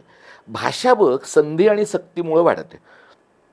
इंग्रजी आता तू मराठी शाळेमध्ये आपण शिकलो तर अनेकदा लोक असं म्हणतात की आम्ही 4 किलोमीटर चालत गेलो, पावसाळ्यामध्ये शाळेत जाऊ शकलो नाही कारण मध्ये ओढ्याला पाणी आलं आणि मग रस्ता क्रॉसच करता आला नाही. किंवा एसटीनं गेल्यावर सुद्धा तू बघ, जिथे जुन्या गावांमध्ये असे सखल जागी पूल आहेत तिथं खाली बोर्ड लिहिलेला असतो की पुलावरनं पाणी जात असेल तर रस्ता ओलांडू नका किंवा गाडी जाणार नाही. म्हणजे शाळा बंद पडायच्या त्यावेळेला. आता कसं झालंय की आता लोक सकाळी 7 वाजता पोरं जीपमध्ये घालतात आणि तू ती जीप बघ, म्हणजे ती जी जीप आहे ना, त्या जीपची कपॅसिटी जर 12 माणसांची असेल तर जीपमध्ये 32 पोरं आहेत. आणि ती पोरं एकमेकांच्या म्हणजे लहान मूल या नावाची काही एंटिटी त्यांच्या दृष्टीनं अस्तित्वातच नाही. बारकं पोरं हे कोणाच्या तरी मांडीवर ढकलायचं आहे आणि कोंबून न्यायची आहे, अशी ती मुलं जेव्हा नेली जातात. तू एखाद्या दिवशी जर तू बघितलंस तर मला असं वाटतं की ती जीप नेणाऱ्या माणसावर पालकांनी गुन्हे दाखल केले पाहिजेत. आपल्या मुलांना अमानुष पद्धतीनं, हे ह्युमन ट्रॅफिकिंग सारखं आहे. मी अगदी वाईट उदाहरण द्यायचं ना तर शिवकाशी नावाचं गाव आहे कर्नाटकातलं, बहुतेक कर्नाटकातलं, जिथे फटाके बनवले जातात. आणि फटाके बनवण्याच्या त्या कारखान्यामध्ये ती सगळी प्रक्रिया करायला ही जी नाजूक बोटं आहेत मुलांची, लहान मुलांची, त्या मुलांचा उपयोग होतो. म्हणून पहाटे 3 ते 4 वाजता ती मुलं बसमध्ये भरून नेली जायची. अजूनही नेली जात नाही असं. ते बालमजुरी संपली वगैरे हे सगळं सरकारच्या जाहिरातीत बघायला बरं आहे. त्यामुळे ती मुलं नेली जायची आणि अशी अंधारात ती मुलं नेली गेली आणि पाण्याला, म्हणजे नदीला पूर आला होता, पण सकाळी पोचायचं आहे. ती अख्खीच्या अख्खी बस नदीच्या पाण्यात कोसळली आणि ती मुलं सगळी मेली. टेक्निकली काय व्हायला पाहिजे, हे बॉर्न टू वर्क नावाचं, नीरा बुरा नावाच्या बाईंचं चाइल्ड लेबरवरचं पुस्तक आहे, त्याच्यात आणि इतर सगळ्या साहित्यात हा उल्लेख आहे. लॉजिकली काय व्हायला पाहिजे की आईवडिलांनी त्या मुलांच्या संघर्षासाठी, म्हणजे मृत्यूनंतर म्हणजे रान उठवलं पाहिजे. त्यांनी उठवलं, पण त्या लोकांना हे माहीत होतं की आपलं जे मूल मेलं आहे ते मेलं आहे. जे जिवंत आहेत ना त्यांना पोट आहे, त्यांचं पोट भरलं पाहिजे. अवघ्या 4 दिवसामध्ये फटाक्याच्या कंपनीच्या मालकाने सगळं मॅटर रफादफा केलं. सगळ्या पालकांना पैसे गेले आणि पालकांनी म्हटलं की आता काय करणार, वाहून गेली मुलं, पुढे काय करू शकतो आपण. आपण जर हे लांबून बघितलं तर आपण काय म्हणू, ह्यांचं काय प्रेम नाही ह्यांच्या मुलांवर, अत्यंत दगडाच्या काळजाची माणसं आहेत. पण जे मूल त्या परिस्थितीमध्ये मरून नदीच्या पात्रात कदाचित वाहूनच गेलं आहे, मागे सापडलेलंच नाही आहे, त्या मुलाच्यापेक्षा जे मूल जिवंत आहे, जी मुलं जिवंत आहेत, जी घरची माणसं जिवंत आहेत, त्यांचं पोट भरणं हे त्या पालकांना जर गरजेचं वाटत असेल, ते ज्या परिस्थितीत जगतायत वाढतायत त्याच्यामध्ये, त्यांना कसा दोष देणार मला तू सांग. हे पालक एकीकडे आणि स्वेच्छेनं आपल्या पोरांना जीपांमध्ये घालून पाठवणारे पालक दुसरीकडे. हे इकडचे पालक हतबल आहेत, हेल्पलेस आहेत, डिप्राईव्ड आहेत. इकडचे जे पालक तू जर बघितलेस तर जीपमधनं मुलं जात आहेत आणि अगदी धनदांडग्यांची मुलं बालवाडीपासून शोफर ड्रिव्हन कारनं येत आहेत. म्हणजे या मुलांना रिक्षा म्हणजे काय असतं, बस PMTची असेल, महानगरपालिकेची असेल, जिल्हा सरकारची महामंडळाची ST असेल, हे ह्यांना माहीत नाही आहे. त्यामुळे या माणसांचं जे सोशल सर्किट आहे ना, ते सगळं सोशल सर्किट हे कार टू कार्पेटवाल्या लोकांचं आहे. त्यामुळे तू जे म्हणते आहेस त्याचं या मुलांना आता ज्या वेळेला हे नरेंद्र जाधवांची समिती आली त्याच्याबद्दल आपण बोलूया. आपण नरेंद्र जाधवांची समिती जेव्हा आली त्यावेळेला राज ठाकरेंनी त्यांना असं म्हटल्याची बातमी आली की ह्या मुलांना AI शिकवलं पाहिजे. आता काय झालंय, आपल्या राज्यामध्ये, आपल्या देशामध्ये ज्याला AI कळत नाही असा माणूस आळशी, अशी परिस्थिती आहे. हां, त्यामुळे प्रत्येक माणूस ChatGPT काय म्हणतंय, जेमिनी काय म्हणतंय, ग्रोक काय म्हणतंय, याच्याबद्दलचे ज्ञानी स्त्री पुरुष आपल्या देशात निर्माण झालेले आहेत. पहिलीच्या मुलाला तू मला सांग AI कशाला लागतं. आज कॉलेजमध्ये मी शिकवतो, विद्यापीठात शिकवतो, आमच्या समोरचा सगळ्यात मोठा वैताग, आमच्या मुलांनी डिझर्टेशन जर AI वापरून केली, करतातच लोक, PhD AI वापरून करतायत. आणि खरं आणि खोटं प्लेजियारिझम जो आहे, वाङ्मयी चौर्य जे आहे, जे आधी कळत होतं, आता वाङ्मयी चौर्यातनं सुद्धा सही सलामत सुटण्याच्या ताकदीचं वाङ्मयी चौर्य लोक करायला लागलेत. त्यामुळे हे कधी घडतंय, मुलं 12वीच्या नंतर करतायत. जर तुम्ही मुलांना आताची जी पोरं आहेत ना, ही मोबाईल सहित जन्माला आलेली मुलं आहेत. म्हणजे अनेक ठिकाणी तू असं पाहशील की त्या मुलांना जेवायला सांगायचं असेल तर हातात मोबाईल घेऊन मुलं स्क्रोल करतात एका हाताने आणि मग आई भरवते. आणि आता मुलांना कानफटातच मारायचं नसल्यामुळे त्या मुलांना स्क्रोलच करायचं आहे, दुसरं काही करायचंच नाही. या मुलांना आता आयफोन असेल तर सिरीला काय सांगावं हे त्यांना कळतं आहे. ही जी मुलं आहेत, या मुलांना जर समजा पहिलीला तुम्ही AI खरंच इंट्रोड्यूस केलं तर ही मुलं आईबापांशी चुकून जे काही बोलत असतील ते सुद्धा बोलायचं त्यांचं पूर्ण बंद होईल. त्यामुळे पण आता काय झालं आहे, AI ही बाजारातली नवीन कमॉडिटी आहे. त्यामुळे AI आहे, मशीन ट्रान्सलेशन आहे, आणि अनेक नव्या फॉरेन लँग्वेजेस आहेत. मग आता फ्रेंच आणि जर्मनचं काय अप्रूप राहिलं, आता मॅन्डेरिन आहे, आता स्पॅनिश आहे. त्यामुळे आत्ता लोकांना इंग्रजी माध्यमाच्या शाळांचं कौतुक का केलं पाहिजे, कारण नवे नवे धंदे ते ओपन करतात. आणि ते जे नवे धंदे आहेत मराठी शाळांमध्ये शिकणाऱ्या पोरांच्या आईबापांना कॉम्प्लेक्सग्रस्त करतात. ते आपण एक लक्षात घ्यायला पाहिजे की या मुलांना हे AI शिकण्याची गरज आहे का पहिलीमध्ये. आणि पहिलीमध्ये मुलं 5 ते 6 विषय शिकतायत. पहिलीमध्ये मुलांनी लिहिणं वाचणं शिकलं पाहिजे, म्हणजे वाचणं बोलणं शिकलं पाहिजे, आणि लिहिणं ही त्याच्यानंतर येण्याची कला आहे. पण अनेकदा पालकांना काय वाटतं, लिहिल्याशिवाय मूल अस्तित्वातच नाही असं त्यांना वाटतं. आणि लिहिलं तर पाहिजे, कोरीवच लिहिलं पाहिजे, आणि इंग्रजीमधनं लिहिलं पाहिजे, आणि मग ते तुम्हाला कॅपिटल पण लिहिता आलं पाहिजे, स्मॉल पण लिहिता आलं पाहिजे, कर्सिव्ह पण लिहिता आलं पाहिजे. म्हणजे काही आईबाप तर इतके अमानुष आहेत, विशेषतः बाया इतक्या अमानुष आहेत. पुरुष का अमानुष नाही आहेत, कारण पुरुष मुलांसाठी वेळच देत नाहीत. स्त्रिया तो वेळ देत असल्यामुळे स्त्रियांना आपलं मूल हे आपल्या किटी पार्टीतल्या स्पर्धेचं साधन आहे.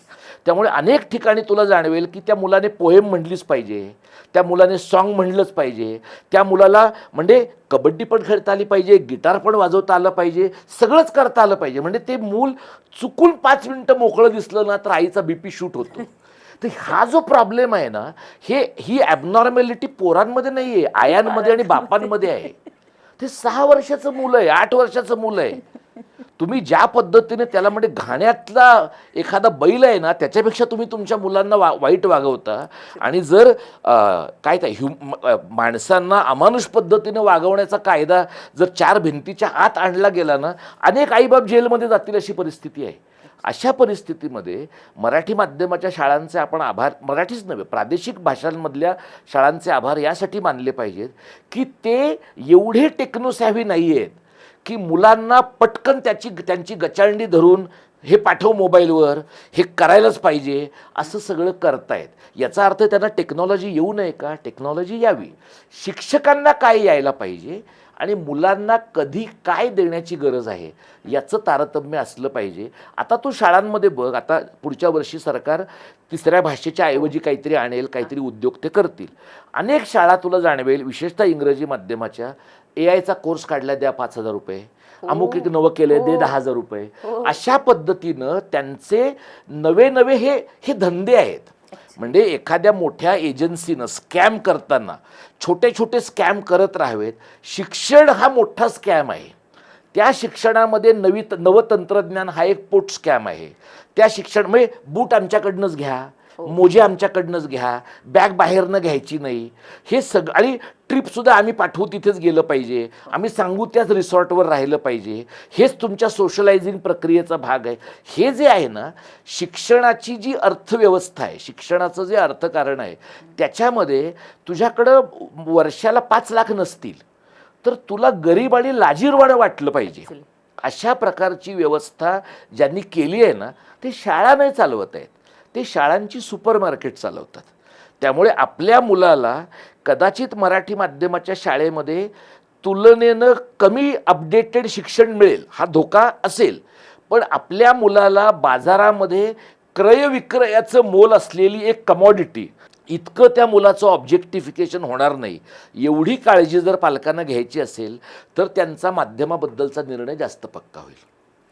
सर, या सगळ्यातून अजून एक आठवलं, म्हणजे मला आठवते जेव्हा मैत्री साधारण 2-3 वर्षांची होती, तर बऱ्याचदा असं होतं ना की पिअर प्रेशर जे म्हणतो आपण, तर पालकांना सुद्धा हे पिअर प्रेशर खूप येतं. मला वाटतं मी कदाचित आपल्या मागच्या एका चर्चेमध्ये पण आपल्याला बोलले होते की मला माझ्या मुलीला मराठी माध्यमाच्या शाळेत घालायचं, असं तिच्या जन्मापासूनचाच माझा विचार होता. पण माझ्या आजूबाजूला असणारे माझे जे मित्रमैत्रिणी होते माझे, तर त्या सगळ्यांनी मला त्या काळात इतकं प्रेशराईज केलं की नाही म्हणे, तुला कळतंय का, आपल्याला परवडतं ना, तिथे कसला क्राऊड येतो, अगं याची मुलं त्याची मुलं, आणि या सगळ्या ह्याच्यामध्ये म्हणजे थोडक्यात मराठी शाळेत म्हणजे मराठी शाळेतलं शिक्षण हे सुद्धा साधारण दर्जाहीन पद्धतीचं आहे, अशी माझी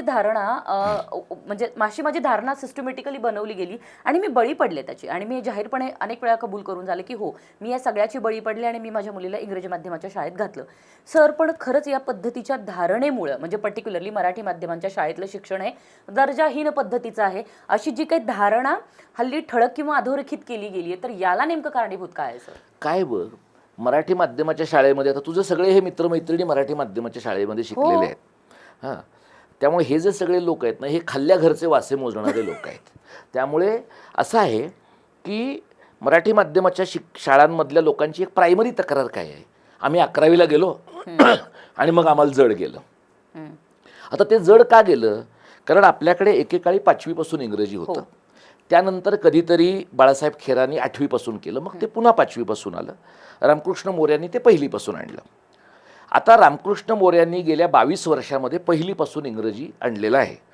मग 5वीपासून इंग्रजीची जी बॅच आहे ती माझ्यासारख्याची आहे, तुझ्यासारख्यांची आहे.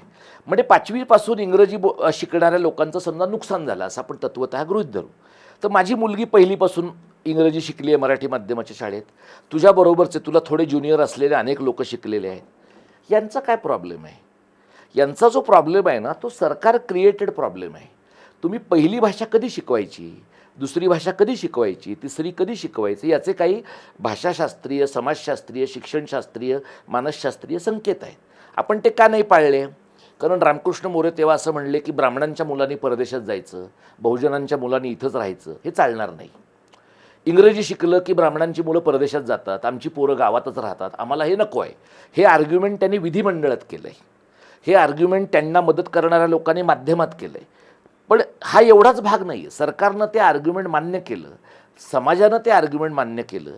जर 5वी आणि 8वीमध्ये इंग्रजी शिकून तुम्हाला 11वीत प्रॉब्लेम झाला होता असा तुमचा युक्तिवाद होता आणि म्हणून तुमची मुलं अनेकांची पहिलीपासून मराठी माध्यमाच्या शाळेत जर गेली असतील तर पहिलीपासून ते इंग्रजी पण शिकलेले आहेत, मग त्यांना प्रॉब्लेम होता कामा नये. मग जर त्यांना प्रॉब्लेम झाला असेल असं आपण गृहीत धरलं तर त्यांच्या पहिलीपासून शिकवल्या गेलेल्या इंग्रजीत काहीतरी प्रॉब्लेम आहे. एक समजा तुमची मुलं इंग्रजी माध्यमातच गेली असतील तर त्यांची इंग्रजी ही पहिली भाषा आहे, हिंदी काही ठिकाणी दुसरी भाषा आहे, मराठी शिकवली गेली तर तिसरी भाषा आहे, बऱ्याच ठिकाणी ती शिकवलीच जात नाही.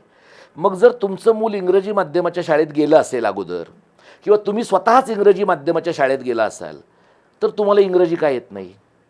म्हणजे इंग्रजी माध्यमाच्या शाळेत जाऊन इंग्रजी येतं याचं ऑडिट होण्याची गरज आहे. मराठी माध्यमाच्या शाळेमध्ये पहिलीपासून मराठी आणि इंग्रजी शिकवल्यामुळे जितकं मराठी चांगलं होतं आहे तितकंच इंग्रजी चांगलं होतं आहे याचं पण ऑडिट करण्याची गरज आहे. कारण आमचा कार्यकर्ता म्हणून अनुभव असं सांगतो की गेल्या 20-22 वर्षांमध्ये मुलांच्या दोन्ही भाषा वाईट झालेल्या आहेत.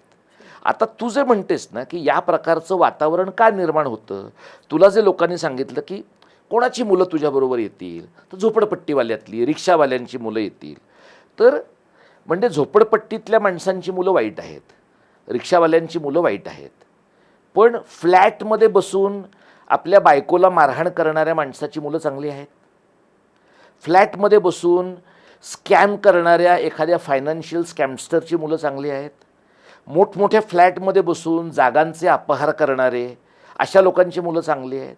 म्हणजे आपली चांगल्या माणसांची कल्पना जी आहे ना ती वर्गीय आहे. जास्त पैसा असेल म्हणजे तू मला सांग, रिक्षात तर तू प्रवास करतेस तर तुला रिक्षातनं प्रवास करताना सेफ किंवा अनसेफ काही वाटू शकतं, पण तू उबर एक्सेलमधनं प्रवास करताना असं वाटू शकतं आपल्याला की अरे उबर एक्सेलमध्ये जरा जास्त चांगला माणूस असेल. का असेल? कारण तुम्ही जास्त भाडं देत आहे. अशी शक्यता आहे की रिक्षा तुझी ओपन आहे, तुला त्रास झाला समजा असं धरूया तरी तुला ओरडून माणसं गोळा करण्याची सोय आहे. तुझ्या बंद काचांच्या उबरमध्ये तुला ती सोय नाही.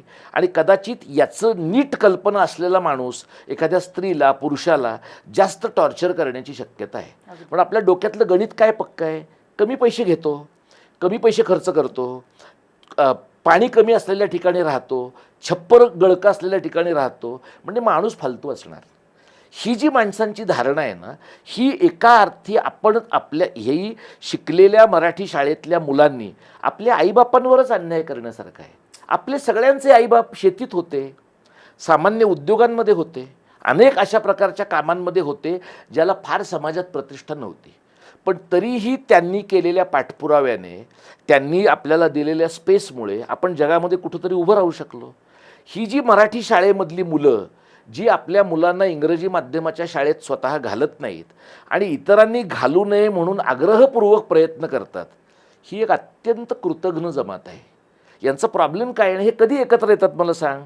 शाळेला 50 वर्ष होतात तेव्हा शाळेतले जुने मित्रमैत्रिणी भेटतात, मग तेव्हा आवडलेली एखादी मुलगी पुन्हा भेटण्याची शक्यता आहे म्हणून त्या व्हॉट्सॲप ग्रुप जॉईन करायची लोकांना हौस राहते. तुला माहिती आहे की म्हणजे सांस्कृतिक कामं काय आहेत यातल्या सगळ्या लोकांची. शाळेच्या दिवसामध्ये जी चड्डी घालून तुम्ही फिरत होतात ती हाफ चड्डी घालून शाळेच्या प्लॅटफॉर्मवर नाचायचं, ही आपली संस्कृतीची अत्युच्च कल्पना आहे.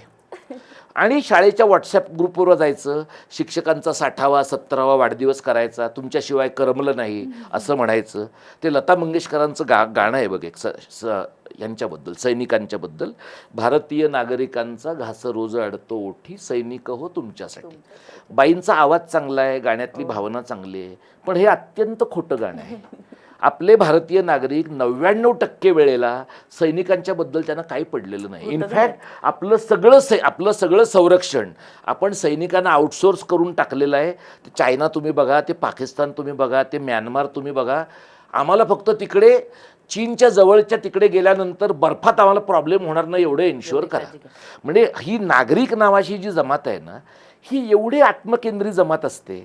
ती जर आपल्या सीमांचं संरक्षण करणाऱ्या सैनिकांच्याबद्दल, तुमची कायदा आणि सुव्यवस्था सांभाळणाऱ्या पोलिसांच्याबद्दल जर आपला दृष्टिकोन इतका तोकडा असेल तर आपल्या शाळेबद्दल तर तो अतोनातच तोकडा असतो.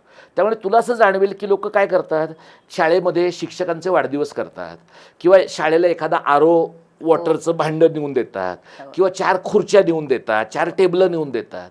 पण त्यांना जर तू असं विचारलंस की या शाळेमध्ये 1000चा पट होता तो 100चा झाला आहे, तो 1,200 करण्याच्यासाठी काय करू शकतो, तर सगळे तंगड्या टाकून मोकळे होतील, बाजूला होतील, कुणी काम नाही करत. याचं कारण काय, तिथं राहणाऱ्याला पण आपल्या मुलांना घालायचं नाही आहे. म्हणजे तू बघितलंस तर लोकांचं स्थलांतर जे आहे ना शाळा संपल्यावर, ते शाळेपासून दूर आहे. आपल्या शाळेच्या जवळ जरी आपण राहत असलो तरी आता नाही आमच्या मुलांना आम्ही तिकडं घालत, असं म्हणण्यामध्ये एक छद्म अभिमान लोकांना आहे. त्यामुळे हे पियर प्रेशर जे आहे ना, अनेक माजी विद्यार्थ्यांनी त्यांच्या सामूहिक कृतज्ञतेमधनं निर्माण केलेलं पियर प्रेशर आहे. तुम्ही स्वतःच्या मुलांना घालणार नाही, शिक्षक जे तिथं शिकवत आहेत ते स्वतःच्या मुलांना घालणार नाहीत. आणि तुमच्या शाळेचं दुकान बंद व्हायची वेळ आली की मग तुम्ही झोपडपट्ट्यांमध्ये जाणार आणि म्हणणार नाही नाही मराठी शाळा चांगली आहे. मग लोक तुम्हाला विचारतात चांगली आहे, आम्हाला माहीत आहे, तुम्हाला माहीत आहे का, मग तुम्ही का नाही तुमच्या मुलांना शाळेमध्ये घातलं. त्यामुळे अशा परिस्थितीत ही एक मराठी शाळांचा पगार घेऊन आपल्या मुलांना इंग्रजी शाळांमध्ये घालणारे कृतज्ञ शिक्षक, मराठी शाळांच्या जीवावर अमेरिकेला जाणारे, युरोपात जाणारे, आणि हे सगळं यश मला मराठीमुळे मिळालं असं सामूहिक व्यासपीठावरनं सांगून खाजगीत मात्र चुकीचे निर्णय घेणारे जे पालक आहेत, यांचा सामूहिक अपराध गंड घालवण्यासाठी ते या प्रकारची हुशारी करतात की नका घालू. म्हणजे समजा चुकून तुझ्यासारख्या एखाद्या वोकल बाईने आपल्या मुलीला घातलं मराठी माध्यमात, तर तू नंतर मराठी माध्यमाचा प्रचार प्रसार खूप करशील. आता ॲक्च्युली त्यांनी तुझ्या मुलीच्या बाबतीत तुला हा आग्रह करून मराठी शाळांच्या बाजूने बोलणारी एक तोफ बंद करून टाकली आहे. हे तुझ्या लक्षात आलं आहे का मला माहीत नाही. तुझी पोरगी मराठीत गेली की तुझ्या लक्षात येईल. सर, खरं तर नरेंद्र जाधवांनी ती त्रिभाषा सूत्रीचं ते अध्यक्ष आहेत आणि आता त्यांनी सांगितलं की पहिलीपासून हिंदी न सुरू करता तर 5वीपासून हिंदी सुरू करायचं. हे बघ, नरेंद्र जाधव काय म्हणलेत, हे त्यांच्या रिपोर्टमधनं जोपर्यंत सरकार ऑन पेपर आणत नाही ना तोपर्यंत त्याच्यावर विश्वास ठेवायचा नाही असं आम्ही ठरवलं. कारण नरेंद्र जाधवांची विश्वासार्हता मायनस आहे, उणे आहे त्यांची. नरेंद्र जाधवांनी मुळात शिक्षणाच्या बाबतीमधल्या एखाद्या समितीचं अध्यक्षपद घ्यायला नको होतं, कारण ते त्यांचं एक्सपर्टीजचा एरिया नाही आहे. पण त्यांची राज्यसभेची एक टर्म संपली होती, आता कुठंतरी राज्यसभेवर जायचं असेल, राज्यपाल म्हणून जायचं असेल म्हणून त्यांनी घेतलं असेल. पण त्यांची जर 6 महिन्यातली चर्चा पाहिलीस तू, पहिले 2.5 महिने ते एकटेच होते आणि एकटेच महाराष्ट्रात स्वप्रसिद्धीची मोहीम चालवत हिंडत होते. नंतर त्यांच्या टीमबरोबर गेले मुंबईमध्ये, आम्ही त्यांच्याबरोबर चर्चेत सहभागी झालो, माझा वाद झाला त्यांच्याशी. आणि त्यावेळेला ते असं म्हणले की आम्ही काही मराठी शाळांमधनं हिंदी अनिवार्य करावं असं म्हणत नाही आहोत. माझं असं म्हणणं आहे की मराठी शाळांमध्ये जर तुम्ही हिंदी अनिवार्य करणार नाही आहात असं तुम्ही म्हणताय जाहीरपणाने, आमचा काय असा हेतू नाही. मग ते उद्धव ठाकरेंना भेटले, मग ते राज ठाकरेंना भेटले आणि राज ठाकरेंनी त्यांना हे AIचं प्रकरण सुचवलं. राज ठाकरे आणि उद्धव ठाकरे तर असं म्हणाले की या कमिटीला आम्ही महाराष्ट्रात कामच करू देणार नाही. त्यावेळेला मी त्यांना म्हटलं होतं की एकतर तुम्ही कमिटी नको असं म्हणलं पाहिजे, किंवा आली कमिटी तर तिच्याशी वादच घातला पाहिजे. आता डिसेंबरमध्ये समितीचा रिझल्ट येणार होता, तो का नाही आला, कारण महापालिकेची निवडणूक होती. जानेवारी 5 तारखेला येणार होता, तो का नाही आला, निवडणूक होती. ज्या दिवशी महानगरपालिकेचा निकाल आला आहे त्या दिवशी नरेंद्र जाधवांनी आपला अहवाल दिला आहे. म्हणजे हे इतकं, ही लबाडी इतकी प्रेडिक्टेबल आहे ना की निकाल येतो मग तुम्ही करता. आणि मग त्यानंतर फडणवीस असं म्हणाले की आम्ही आता तो अभ्यास करणार आहोत. म्हणजे आपलं मंत्रिमंडळ एवढं महान आहे की ते गेले 2.5 महिने फक्त अभ्यास करतात ह्या अहवालाचा. म्हणजे हा अगदी भगवद्गीतेच्या किंवा महाभारताच्या लेवलचाच अभ्यास त्यांच्या या कामामधून त्यांनी केला असण्याची शक्यता आहे. माझा अंदाज असा आहे, हे जे 5वी बहुमताचं सरकार आहे हे इतकं लबाड आणि भामटं आहे की ते जसा त्यांनी 17 जूनचा GR आणला, शाळा सुरू झाल्यानंतर 2 दिवसांनी मध्यरात्री GR आणला, तशाच पद्धतीने ते शाळांना आणि शिक्षण विभागाला त्यांना जे काही करायचं आहे ते आतून करायला सांगतील आणि अचानक GR आणून 6वीपासून हिंदी अनिवार्य करतोय, 5वीपासून करतोय असं म्हणतील. अशा प्रकारची एक शक्यता मला वाटते. नरेंद्र जाधवांनी त्यांच्या डोमेनमध्ये ज्या गोष्टी आहेत त्याच्याबद्दल त्यांनी जे काही म्हटलं असेल, त्यांची जी काही कार्यकक्षा आहे त्याच्याबद्दल जे काही म्हटलं असेल ते आम्ही त्यांना सांगू, ते आमचं म्हणणं सांगू. पण हिंदीचा प्रचार प्रसार, हिंदीची सक्ती करण्याचा काही एक प्रयत्न त्यांनी जर केला तर त्यांना आम्ही ठामपणाने विरोध करू. गेल्या 1 वर्षात आम्ही ज्या प्रकारचा विरोध करतो त्याचा काय परिणाम होतो हे त्यांनी पाहिलं आहे.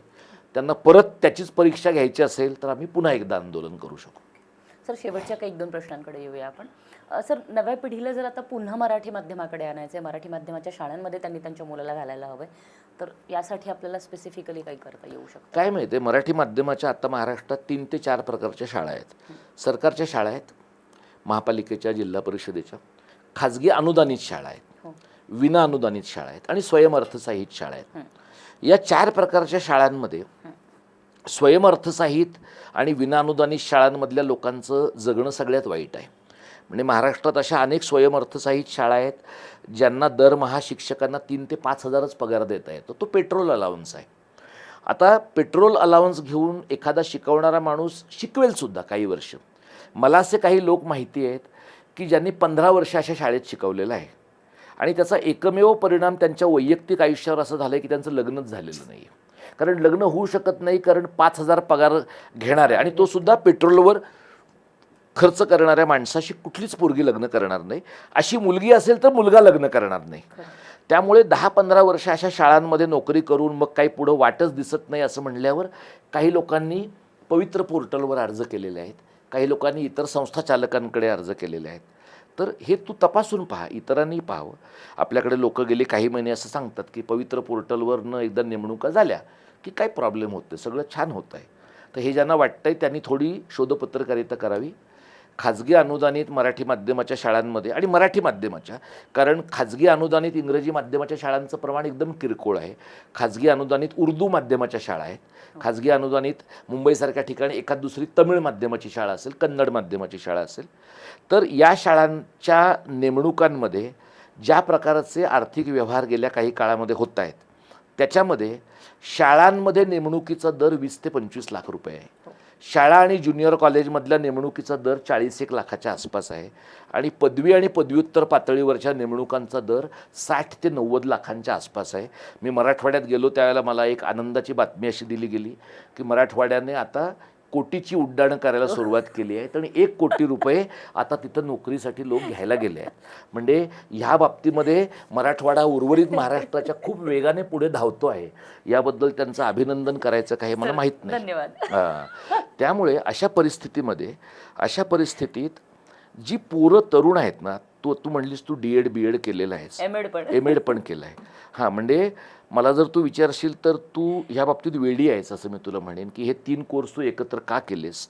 हां, आणि या 3 कोर्सची तू फक्त फी भरली असशील तर तू भाग्यवान आहेस. नाही सर, मी जेन्युइनली केलेलं आहे. नाही, फी भरली आहेस म्हणजे फी व्यतिरिक्त तुला काही भरावं लागलं नसेल तर तू भाग्यवान आहेस. कारण साधारणपणे DED BED च्या शिक्षणाचे पैसे बरेचदा मुलींचे आईबाप देतात आणि नोकरीचे पैसे सासरा देतो. अशा प्रकारचे एक डिव्हिजन ऑफ लेबर महाराष्ट्रामध्ये आहे. तर आत्ता परिस्थिती अशी आहे की ज्यांना मराठी माध्यमाच्या शाळेमध्ये जायचं आहे, मुलांना घालायचं आहे, त्यांना काही एक प्रमाणामध्ये आत्मविश्वास देणं आणि त्यांना आता लोकांची भीती काय आहे, आपल्या मुलांना इंग्रजी येईल का नाही. तर या मुलांना कोणतं इंग्रजी यायला पाहिजे, शेक्सपिरियन इंग्रजी यायला पाहिजे, संभाषणात्मक इंग्रजी यायला पाहिजे, फंक्शनल इंग्रजी यायला पाहिजे, याच्या बाबतीतली स्पष्टता पालकांमध्ये, शिक्षकांमध्ये असण्याची गरज आहे. आणि याच्यासाठी थोडं फर्म राहावं लागतं. म्हणजे ज्यांच्या घरात फारच देवदेव असतं बघ, त्या घरातलं मूल किंवा मुलगा किंवा मुलगी ज्या वेळेला आम्ही आता देवळाला जाणार नाही, मी आता देवस्थानात जाणार नाही, मी पूजा करणार नाही असं म्हणून एक छोटं बंड आपल्या पातळीवर करतं, तसं दुर्दैवाने मराठी माध्यमाच्या शाळेमध्ये आपल्या मुलांना घालणं ही अकारण बंडखोरी होऊन बसली आहे. त्याच्यात बंडखोरी काही नाही, ते नैसर्गिक आहे, पण ते बंडखोरी वाटायला लागले. अशा परिस्थितीमध्ये लोकांनी अधिकाधिक ताकदीनं आपल्या मुलांना मराठी माध्यमाच्या शाळेत घालावं यासाठी मराठी शाळांमध्ये इन्व्हेस्टमेंटची फार गरज आहे. आणि त्यासाठी जसं सामाजिक कृतज्ञता निधी निळू फुले, डॉक्टर श्रीराम लागू यांनी तयार केला होता, तशा प्रकारचा एक मराठी शाळा कृतज्ञता निधी यानंतरच्या काळात उभा राहावा असा आम्ही प्रयत्न करतो. आणि आम्हाला वाटतं की ज्या ज्या मराठी शाळांना, विशेषतः विनाअनुदानित आणि स्वयंअर्थसहित मराठी शाळा आहेत, ज्यांना वर्गखोल्या वाढवायच्या आहेत, ज्यांना शिक्षकांना बरं मानधन द्यायचं आहे, ज्यांना शिक्षक मुलांच्यासाठी काहीतरी करायचं आहे, अशा शाळांच्यासाठी महाराष्ट्र पातळीवर हा जर कृतज्ञता निधी उभा राहिला तर सरकार त्याची जबाबदारी कधी पार पाडेल मला माहिती नाही. कारण सरकारसुद्धा शिक्षणातनं विड्रॉ करण्याच्या मूडमध्ये आहे. खूप शाळा बंद हां, म्हणजे सरकारने आता 2 आठवड्यापूर्वी जे 2 शासन निर्णय घेतलेत आणलेले आहेत, त्याच्यामध्ये ज्या विनाअनुदानित आणि स्वयंअर्थसहाय्यित शाळा होत्या त्यांची मान्यता रद्द करण्याची प्रक्रिया 30 एप्रिलपासून 15 जूनपर्यंत सरकार करणार आहे. यातल्या बहुतांश शाळा मराठी माध्यमाच्या आहेत. यातल्या अनेक मराठी माध्यमाच्या शाळा तर अशा आहेत की त्यांनी सरकारला म्हटलं आहे, आम्हाला तुमचं अनुदान नकोच आहे, आम्हाला फक्त मान्यता पाहिजे. त्यामुळे आम्ही तुम्हाला पैसे मागत नाही. पण सरकारला असा भस्म्या झालेला आहे की सरकारला त्या ठिकाणी एखादी स्वयंअर्थसहाय्यित मराठी माध्यमाची चांगली शाळा चालवण्याऐवजी ती बंद पाडून तिथं एखाद्या राजकीय धनदांडग्याची CBSEची शाळा चालू करणं हे जास्त हिताचं आहे सरकारमधल्या लोकांच्या दृष्टीनं. त्यामुळे या प्रकारची आव्हानं पेलण्यासाठी समाजाच्या तळच्या स्तरावरचं एक संघटन उभं राहणं आणि मातृभाषेतलं शिक्षण ही ज्ञानाधिष्ठित समाजाची निर्मिती करण्यासाठी आवश्यक आहे, अशा प्रकारचा एक संदेश लोकांपर्यंत गेला पाहिजे. व्हेरी वेल सेड सर. मला वाटतं वेळेची बंधनं आहेत माझ्यावर, त्यामुळे मला वाटतं आपण इथे आता थांबूयात. पण अगदी प्रामाणिकपणे सांगते, माझ्या डोक्यामध्ये सुद्धा विचारांचं एक थोडंसं नाही म्हटलं तरी कन्फ्युजन होतं की करूया की नको करूया. कारण अजूनही मैत्रीची शाळा बदलल्या बाबतीत मी खूप कन्फ्युज्ड आहे.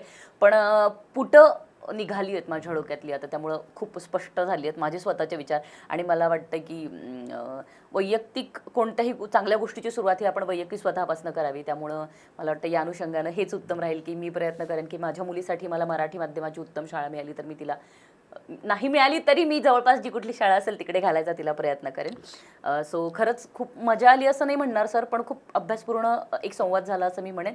So thank you so much. आणि मंडळी, तुम्ही कुठेही जाऊ नका. तुम्ही अजूनही जर आमचं चित्रांगण हे चॅनल सबस्क्राईब केलं नसेल तर सबस्क्राईब करा आणि आमच्यासोबत कनेक्टेड राहा. आणि बरं का मंडळी, अजून एक गोष्ट, आज मी नेसलेली ही अत्यंत देखणी सुंदर साडी, जिच्यावर तुम्हाला लक्षात येईल की फार कमालीचं सुंदर पेंट केलेला दिसतो आहे तुम्हाला आणि फारच गोड पेंटिंग आहे हे. आणि काय कमालीचं याच्यामध्ये डिटेलिंग आहे हे तुम्हाला इथून कदाचित कळेलच. तर नीलम पवार नावाची माझी एक मैत्रीण आहे, कमालीची गोड मुलगी आहे. तिचं मैत्रेयी क्रिएशन नावाचा एक ब्रँड तिने स्वतःचा सुरू केलेला आहे आणि त्याच्या मार्फत तिने ही साडी मला गिफ्ट केली आहे, जी साडी मी आज नेसली. जर तुम्हाला ही साडी आवडली असेल, या पद्धतीच्या पेंटिंग्सच्या कुठल्या साड्यांमध्ये तुम्हाला इंटरेस्ट असेल तर तिच्या डिटेल्स आम्ही नक्कीच आमच्या कॅप्शनमध्ये देऊ. तर मंडळी, संपर्कात राहा and stay connected with us. Thank you so much.